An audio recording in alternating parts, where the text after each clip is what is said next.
തൃശൂരിലെ വോട്ട് വിവാദം ഒരിക്കൽ കൂടി ആളിക്കത്തുകയാണ്. തദ്ദേശ തെരഞ്ഞെടുപ്പിന്റെ വോട്ടർ പട്ടിക പ്രസിദ്ധീകരിക്കപ്പെട്ടതോടെ തൃശൂർ എംപിയും കേന്ദ്ര സഹമന്ത്രിയുമായ സുരേഷ് ഗോപി തൃശൂരിൽ കള്ളവോട്ട് ചേർത്തിരുന്നുവെന്ന ആരോപണവുമായി ഒരിക്കൽ കൂടി കോൺഗ്രസ് രംഗത്തെത്തി. വിഷയം സുരേഷ് ഗോപിയുടെയും കുടുംബത്തിന്റെയും വോട്ട് തന്നെ. ഒരു വർഷം മുൻപ് തൃശൂരിൽ വോട്ട് ചെയ്ത സുരേഷ് ഗോപിയും കുടുംബവും ഇപ്പോൾ വീണ്ടും തിരുവനന്തപുരം സ്വദേശികളായത്രേ. എന്നാലും സുരേഷ് ഗോപിക്ക് മാത്രം ഇതൊക്കെ എങ്ങനെ സാധിക്കുന്നുവോ?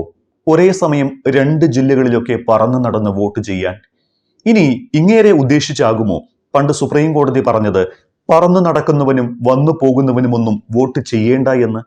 എന്തായാലും തദ്ദേശ തെരഞ്ഞെടുപ്പിനുള്ള വോട്ടർ പട്ടിക പുറത്തു വന്നപ്പോൾ കേന്ദ്രമന്ത്രി സുരേഷ് ഗോപിക്കും കുടുംബത്തിനും തൃശൂരിൽ വോട്ടില്ല. മന്ത്രിയായതുകൊണ്ട് ഇതിപ്പോ അദ്ദേഹത്തോട് ചോദിക്കാനും പറ്റാതെ കുഴഞ്ഞിരിക്കുകയാണ്. കഴിഞ്ഞ തദ്ദേശ തെരഞ്ഞെടുപ്പിലേതുപോലെ ഇക്കുറിയും സുരേഷ് ഗോപിക്കും കുടുംബത്തിനും തിരുവനന്തപുരം ജില്ലയിൽ തന്നെയാണ് വോട്ട്. തിരുവനന്തപുരം കോർപ്പറേഷനിലെ 41ാം വാർഡായ ശാസ്തമംഗലത്തെ വോട്ടറാണ് സുരേഷ് ഗോപി. കഴിഞ്ഞ തദ്ദേശ തെരഞ്ഞെടുപ്പിലും സുരേഷ് ഗോപി ശാസ്തമംഗലത്തെ തന്നെ വോട്ടറായിരുന്നു. പക്ഷേ ലോക്സഭാ തെരഞ്ഞെടുപ്പ് വന്നപ്പോൾ സുരേഷ് ഗോപിക്ക് വോട്ടങ്ങ് തൃശൂരിലായി. 4 കൊല്ലം കൊണ്ട് തൃശൂരിൽ താമസിച്ചാകാം വോട്ട് ചേർത്തത് എന്നൊക്കെ വിചാരിച്ചിരിക്കുമ്പോഴാണ് പുതിയ തദ്ദേശ തെരഞ്ഞെടുപ്പ് പട്ടിക വന്നപ്പോൾ വോട്ട് വീണ്ടും തിരുവനന്തപുരത്ത്. നേരത്തെ തന്നെ കള്ളവോട്ട് ചേർത്ത് സുരേഷ് ഗോപി തൃശൂർ കട്ടെടുത്തതാണ് എന്ന് ആരോപിക്കുന്ന കോൺഗ്രസ് ഇക്കുറി ഉറപ്പിച്ചു പറഞ്ഞു, ഇത് കള്ളവോട്ട് തന്നെ. കോൺഗ്രസിന്റെ ആരോപണമാണ്, എന്റെയല്ലേ. സുരേഷ് ഗോപി തിരുവനന്തപുരത്തെ സ്ഥിരതാമസക്കാരനാണ് എന്നും തെരഞ്ഞെടുപ്പിൽ ജയിക്കാനായി മാത്രം തൃശൂരിലേക്ക് വോട്ട് മാറ്റിയതാണ് എന്നും ആരോപിച്ച് കോൺഗ്രസ് നേതാവ് അനിൽ അക്കരയും രംഗത്തെത്തിയിട്ടുണ്ട്. ലോക്സഭാ തെരഞ്ഞെടുപ്പിൽ സുരേഷ് ഗോപിക്കും കുടുംബത്തിനും തൃശൂരിലായിരുന്നു വോട്ട്. ബന്ധുക്കളടക്കം 11 പേരെ നെല്ലാങ്കരയിലെ വാടക വീടിന്റെ വിലാസത്തിൽ വോട്ടർ പട്ടികയിൽ ചേർത്തത് വലിയ വിവാദവുമായി. എന്നാൽ തദ്ദേശ തെരഞ്ഞെടുപ്പായപ്പോൾ വോട്ട് വീണ്ടും തിരുവനന്തപുരത്ത്. നെല്ലാങ്കരയിലെ വാടക വീട് തന്നെ ഇപ്പോൾ ഒഴിവാക്കിയെന്നാണ് വിവരം. പുതുക്കിയ വോട്ടർ പട്ടികയിലും സുരേഷ് ഗോപിയുടെയും കുടുംബത്തിന്റെയും വോട്ട് തിരുവനന്തപുരത്ത് തന്നെയാണ് എന്ന് അനിൽ അക്കരെ ഉറപ്പിക്കുന്നുണ്ട്. സുരേഷ് ഗോപിക്കും കുടുംബത്തിനും തിരുവനന്തപുരം ശാസ്തമംഗലത്താണ് വോട്ടെന്ന് തെളിയിക്കുന്ന രേഖകളും അനിൽ അക്കര പുറത്തുവിട്ടു. തിരുവനന്തപുരത്ത് വോട്ടുണ്ടായിരിക്കെ തൃശൂരിലേക്ക് വോട്ട് മാറ്റിയത് ചട്ടവിരുദ്ധമാണ് എന്നുകൂടി അനിൽ അക്കര പറയുന്നു. സത്യവാങ്മൂലത്തിൽ ഉൾപ്പെടെ തെറ്റിദ്ധാരണ പരത്തിയാണ് വോട്ട് ചേർത്തിട്ടുണ്ടാകുക. സുരേഷ് ഗോപിക്ക് തൃശൂരിൽ വോട്ടില്ലെന്നും തിരുവനന്തപുരത്തെ സ്ഥിരതാമസക്കാരനാണ് എന്നും തെളിയുന്നതോടെ അത് നിലവിൽ സുരേഷ് ഗോപിക്കെതിരെ നടക്കുന്ന അന്വേഷണത്തിൽ നിർണായകമാകും. ഇവിടെയാണ് നമ്മൾ മുൻപും സൂചിപ്പിച്ചതുപോലെ സുപ്രീം കോടതിയുടെ പഴയ വിധി പ്രസ്താവം വീണ്ടും ചർച്ചയാകുന്നത്. ദൂദ്നാഥ് വേഴ്സസ് യൂണിയൻ ഗവൺമെന്റ് കേസിൽ സുപ്രീം കോടതി പറഞ്ഞത് വോട്ടർ പ്രദേശത്ത് സ്ഥിരതാമസക്കാരനായിരിക്കണമെന്നും പറന്നു നടക്കുന്നവനും വന്നു പോകുന്നവനും വോട്ട് ചെയ്യാനാകില്ല എന്നുമായിരുന്നു. ഇവിടെ സുരേഷ് ഗോപിയുടെ കാര്യത്തിൽ ഈ സുപ്രീം കോടതി വിധിയുടെ നഗ്നമായ ലംഘനമാണ് നടന്നിട്ടുള്ളത്. ഒപ്പം തെരഞ്ഞെടുപ്പ് ചട്ടത്തിന്റെ ലംഘനം കൂടിയാണ് ഇവിടെ നടന്നത് എന്ന് നിസ്സംശയം പറയാം.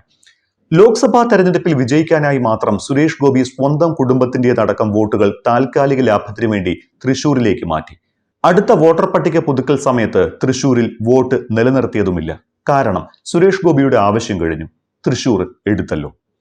രാഹുൽ ഗാന്ധിയുടെ വോട്ട് ചോരി ആരോപണത്തോടെ തൃശൂരിനെ പിടിച്ചുകുലുക്കിയതായിരുന്നു സുരേഷ് ഗോപിയുടെയും കുടുംബത്തിന്റെയും കള്ളവോട്ട്.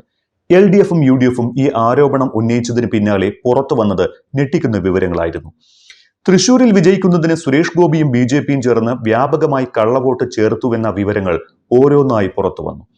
ഒരാൾ മാത്രം താമസമുള്ള ഫ്ളാറ്റിന്റെ നമ്പറിൽ 10 കള്ളവോട്ടുകൾ ചേർത്തതടക്കം തൃശൂരിലെ പല ഫ്ളാറ്റുകളുടെയും വാടക വീടുകളുടെയും പേരിൽ വ്യാജ വോട്ടുകൾ ചേർന്നതായി കണ്ടെത്തി. എന്തിനധികം തൃശൂരിന് പുറത്തു നിന്നുള്ളവരെ പോലും തൃശൂരിലെത്തിച്ച് വോട്ട് ചേർക്കപ്പെട്ടു. വ്യാജ വോട്ട് വിവരം പുറത്തായതോടെ BJPയും സുരേഷ് ഗോപിയും പ്രതിരോധത്തിലായി. അവസാനം താൻ മന്ത്രിയാണെന്നും മന്ത്രിയോട് ഇത്തരം ചോദ്യങ്ങൾ ചോദിക്കരുത് എന്നും എല്ലാം തെരഞ്ഞെടുപ്പ് കമ്മീഷനോട് ചോദിക്കാനും പറഞ്ഞ് സുരേഷ് ഗോപി പൊട്ടിത്തെറിക്കുന്ന സ്ഥിതിയുമുണ്ടായി. തൃശൂരിൽ ലോക്സഭാ സമയത്ത് വ്യാജ വോട്ട് വിവരം പുറത്തായതോടെ തദ്ദേശ വോട്ടർ പട്ടികയിൽ പേര് ചേർക്കാനും തിരുത്താനും ഒഴിവാക്കാനും പരാതി നൽകാനും അതീവ ശ്രദ്ധയോടെയുള്ള നീക്കമാണ് 3 മുന്നണികളും നടത്തിയത്. ഇതോടെ കരട് വോട്ടർ പട്ടിക പ്രസിദ്ധീകരിച്ച ശേഷമുള്ള അപേക്ഷകരുടെ എണ്ണം വൻതോതിൽ ഉയർന്നിരുന്നു. ഈ ഘട്ടത്തിൽ കൂടിയാണ് അനിൽ അക്കരയുടെ ആരോപണം വരുന്നത്. അതിനിടയിൽ സുരേഷ് ഗോപിയുടെ വോട്ട് വിവരത്തെ പ്രതിരോധിക്കാൻ BJP നേതാവ് B ഗോപാലകൃഷ്ണൻ നടത്തിയ പ്രസ്താവനയും BJPക്ക് തിരിച്ചടിച്ചു. പ്രതിരോധിക്കാനുള്ള പ്രസ്താവന വെളുക്കാൻ തേച്ചത് പാണ്ടായി എന്ന അവസ്ഥയിലായി. ജയിക്കാൻ സാധ്യതയുള്ള സീറ്റുകളിൽ കശ്മീരിൽ നിന്ന് വരെ ആളുകളെ കൊണ്ടുവന്ന് വോട്ട് ചെയ്യിക്കുമെന്നായിരുന്നു ഗോപാലകൃഷ്ണൻ പറഞ്ഞത്. ഇത് തൃശൂരിലെ കള്ളവോട്ട് ആരോപണം BJP തന്നെ ശരിവെക്കുന്നതായിരുന്നു.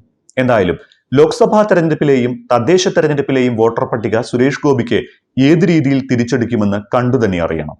വോട്ടർ പട്ടിക ക്രമക്കേട് എന്ന പരാതിയിൽ അന്വേഷണം പുരോഗമിക്കുന്നതിന് ഇടയിൽ കൂടിയാണ് ആരോപണവുമായി അനിൽ അക്കര രംഗത്തെത്തിയിരിക്കുന്നത് എന്നതും ശ്രദ്ധേയമാണ്.